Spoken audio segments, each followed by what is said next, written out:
Hi guys, Jamie here. So today I thought I would just share a personal story of mine. I've kind of sort of shared it in a couple of my other videos, but not to like such great detail. So I thought I would share it, kind of what brought me to this lifestyle, because I clearly needed a lot of healing.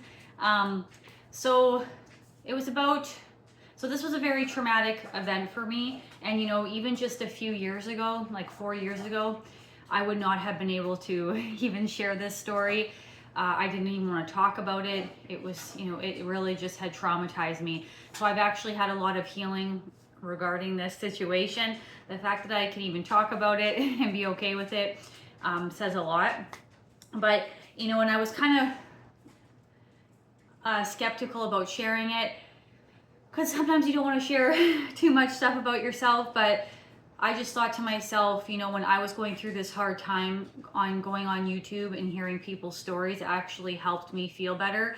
And I thought, if this can help someone feel better about what they're going through, maybe it's similar to mine, or even prevent you from maybe doing what I did to prevent, you know, suffering and whatnot, then, you know, I guess it's worth sharing. So anyways, so about 8 years ago, and I can't remember the exact timelines because, as you know, with things that traumatize you, you can start to, not intentionally necessarily, but lose some of that memory surrounding it. And that's just like a survival mechanism, you know, that we have built in, kind of like for your soul, because it was so horrible, you know.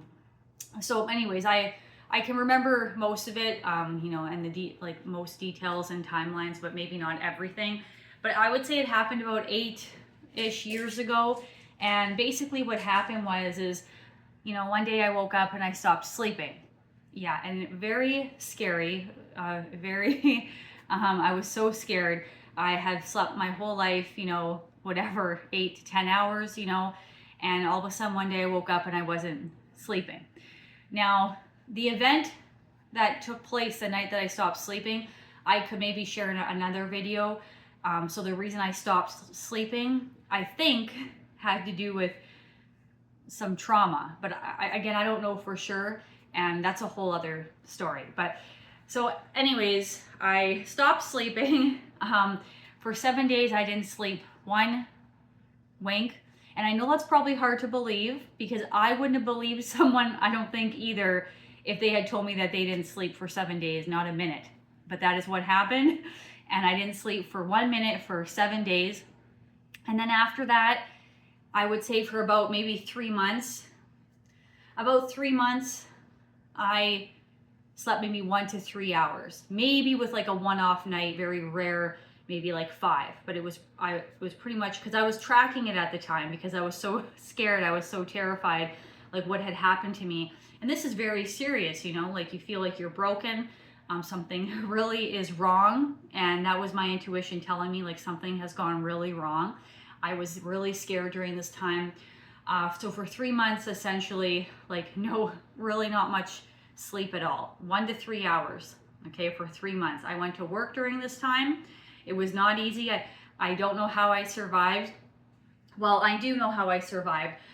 When you don't sleep, your body produces a lot of adrenaline as like a survival mechanism, right? So, yeah, I was living off adrenaline. I was cranking caffeine and chocolate a lot during that time, of course, because that's what's keeping you going.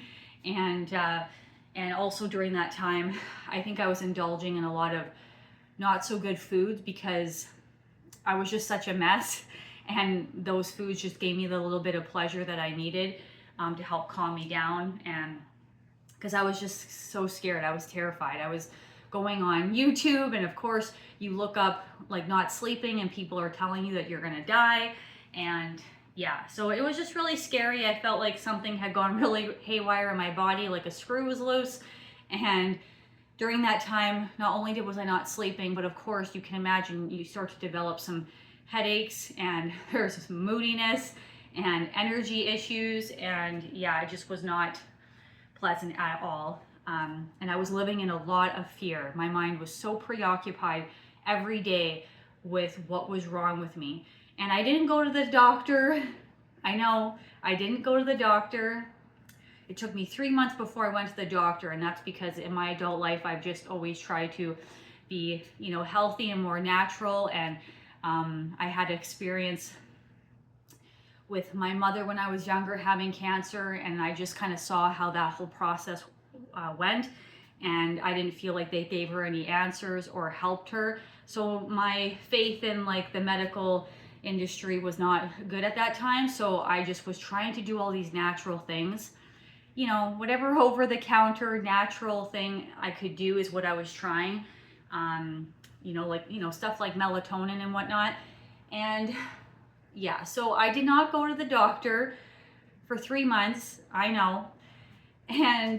But then once it got to a point where it was getting so bad and I just didn't think I could take it anymore, I went to the hospital. I didn't have a doctor. That's another reason why I didn't go, is because I actually didn't have a personal doctor. So that's part of it too. But I also didn't really have faith that they were going to be able to help me. But so I kept prolonging it, thinking it would just get better, but it didn't. And so then I finally went to the doctor, or to the Emerge, after 3 months, and basically just told them what was going on. And they didn't, of course, have an answer for me. They basically just labeled me with anxiety. And I was like, no, I don't have anxiety. But at that point, I had developed what you would call sleep anxiety. So that did happen, but they were trying to say that the reason this all happened is because I have anxiety, and that's not, that wasn't the case. I wasn't a person who was anxious or anything, or depressed. So that day, I had been having all these tests being done, and they all came back clear, you know, MRI, brain scan, like all the tests that you do, blood work, and you think that would make me happy, but it didn't, because I just wanted an answer as to what was going on and why this was happening. So yeah, so it was good that everything came back in the clear, but they didn't have an answer. So I was kind of left with this hopeless feeling. And I had gone to the Emerge a few times, and by the last time I went, I was like, you need to help me. Like, I don't know what to do. Like, I'm not sleeping. And basically they prescribed me something called a benzodiazepine, which I had no clue about. I didn't know about medications or anything. And but it was a benzodiazepine, and it was called Ativan. And she was like, well, we're just gonna give you half of this pill and see if we can get you to calm down, because I was pretty worked up at that point. Like, my nerves were just shot, like you can imagine, just shot. And so they gave me this Ativan, half of one, and I immediately felt super calm. And sorry, I got a hair in my mouth. I felt super calm and relaxed. It was kind of incredible, like just completely at ease. And honestly, I kind of just forgot all about my sleep problems for that day. And she said, well, you know, we're going to give you this for sleep. You take one pill, which is like 1 gram at night. And I was like, okay. And I did that, you know, the first night. And of course I slept like, you know, maybe it was like 6 or 7 hours. It wasn't a good sleep. It's like a drugged sleep, but I didn't care. I was just so happy I slept. And so then I took that. Like, I didn't know how long to take it. Like, you know, I was just looking at it as like a temporary thing. Like, kind of thinking that was going to regulate my sleep cycles and kind of hoping to heal it, so to speak. That's not what happened. But I would say I took that for a few weeks before I really started to be concerned about the side effects and symptoms I was having that I had never experienced in my life. So while I was sleeping, it was like a drugged sleep. It was not feeling very restful. And I remember starting to have like anxiety and feeling really low, like almost like borderline. Like, I hate to use labels. I really do. But I almost felt like I had depression, and it came out of nowhere, just like really sad, really glum. I was like, what is going on? I started having serious headaches, and like slight chest palpitations, and just like my thoughts were, normally I was a very clear-headed, like, you know, positive person. My thoughts became very dark. And so after a few weeks, I went online and I started just researching this benzodiazepine. And I was very alarmed at what I saw, very scared, because people basically made it seem like the drug should not be prescribed, and it's impossible to get off of, and people had all these terrible symptoms getting off of it, and it was like hell on earth. So yeah, at that point I actually then moved to a new town, like across the province, a new town, all new people, you know, new job, new everything. So that wasn't great, to have all this change in the midst of such a scary health problem. And when I got to this new town, again, I didn't have a doctor. I went to Emerge, and they wouldn't prescribe the benzodiazepine. So of course I was just like flooded with fear, because after what I had just read, it says that you have to, you can't just quit cold turkey. You need to like wean off of it. And at that point I had already noticed, after like 3 weeks to a month, that I actually needed to take more to have the same effect. So that's how fast that happened. And they wouldn't prescribe it to me. So I actually was cold turkey off of that for a week. Well, was it a week? I can't remember, but I was cold turkey off of it, and that was hell, like absolute hell. So my insomnia came back full force. I wasn't sleeping at all. And then when I was cold turkey off this medication, the anxiety that I had was just out of this world. Like, my body was so tense. I was having chest palpitations, like head pain, like just severe head pain.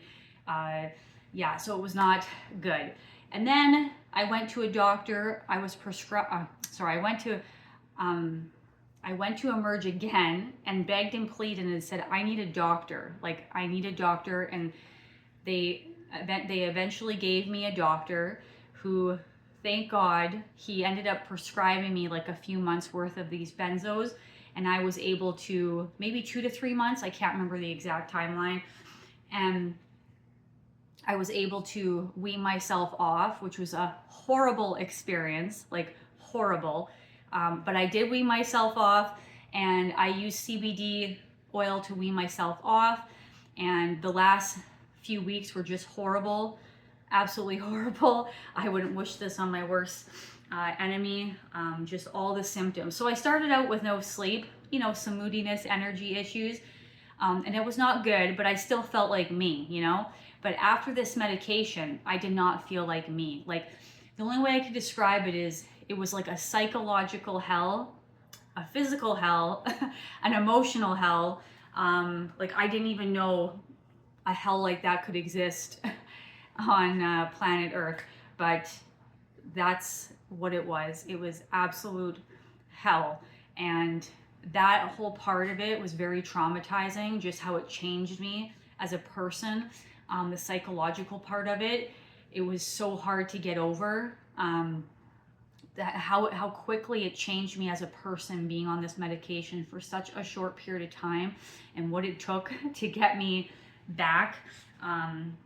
So I just wanted to bring that up, because I know we have symptoms and we want to fix them, and sometimes we want a quick fix, and sometimes that's worth it and sometimes it isn't. So part of the reason I'm sharing this story is because I wish I did not take that medication. Like, I wish I could go back, and it doesn't come without consequence and risk, and I just think that that's important to know.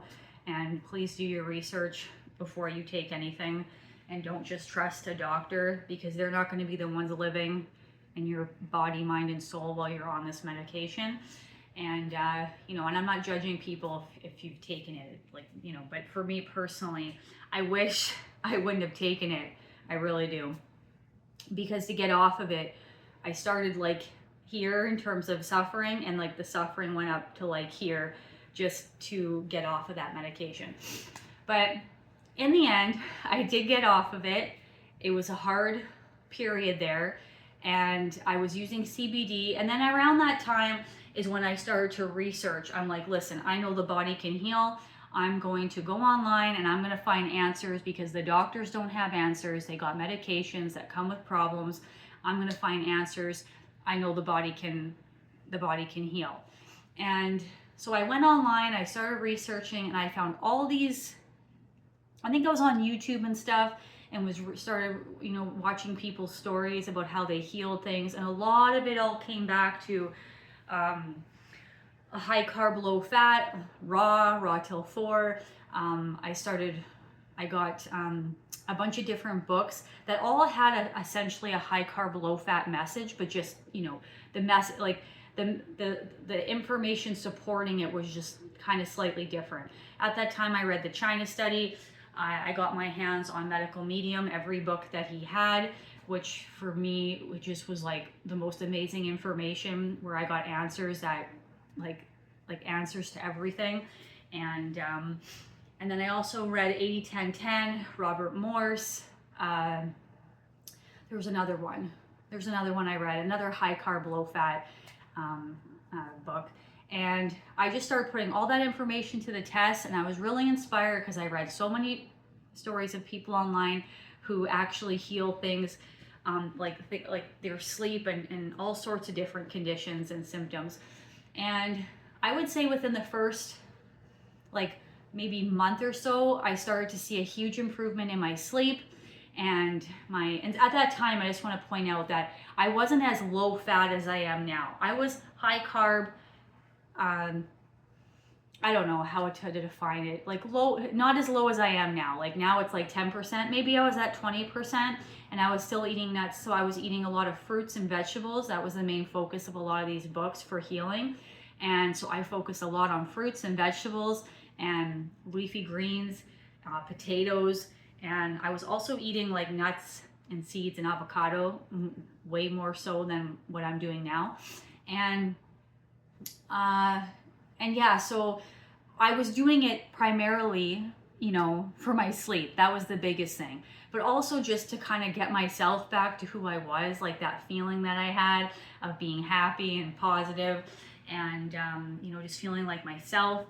And yeah, so it really helped with my sleep and my energy, and my mood came back, and just feeling more emotionally regulated and stable after that whole horrible experience. And I noticed over time too, I just started to feel more spiritually connected to other people and animals and nature.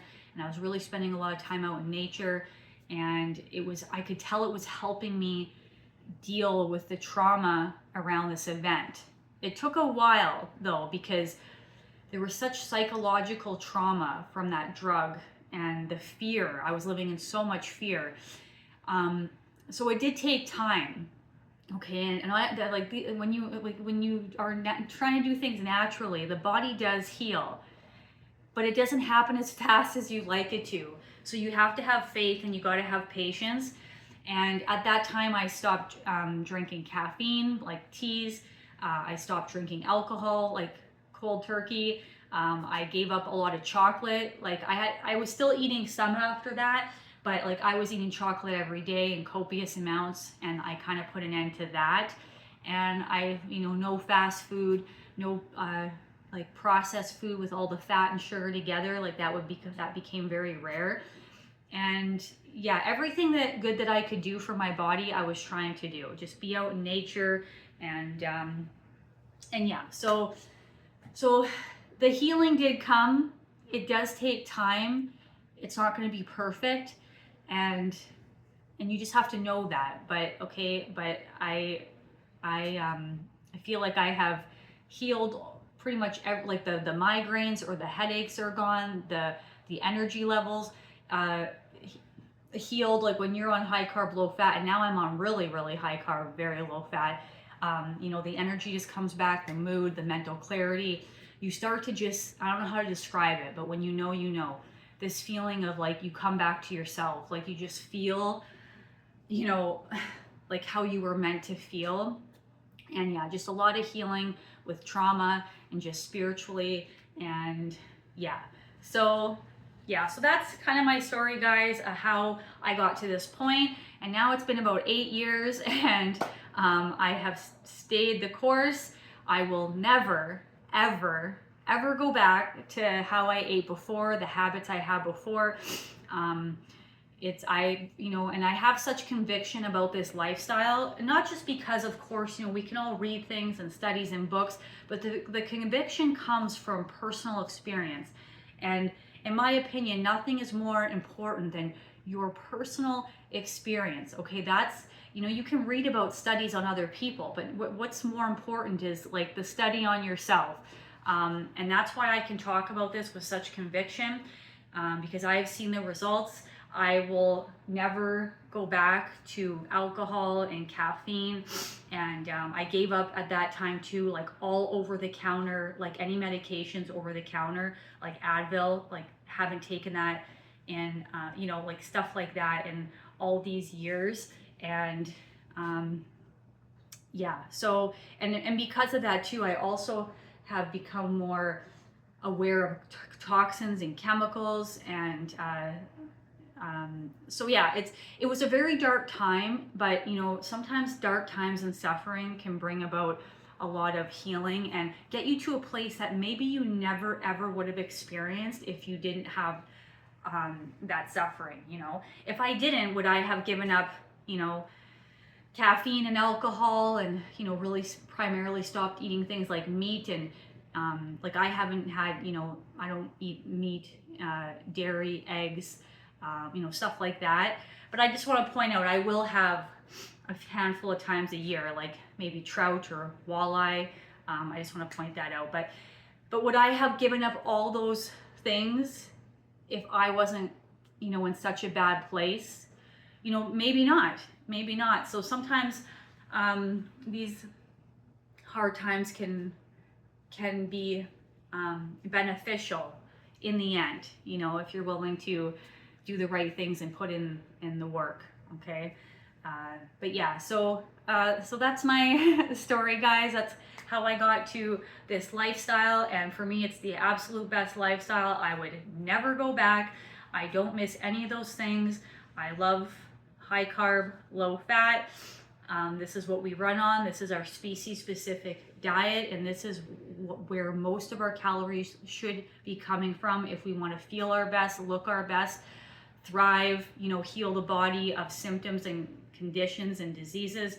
And yeah, so that's my message for today, guys. Thank you so much for joining me, and I'll be back again for another video. Thanks, guys. Bye.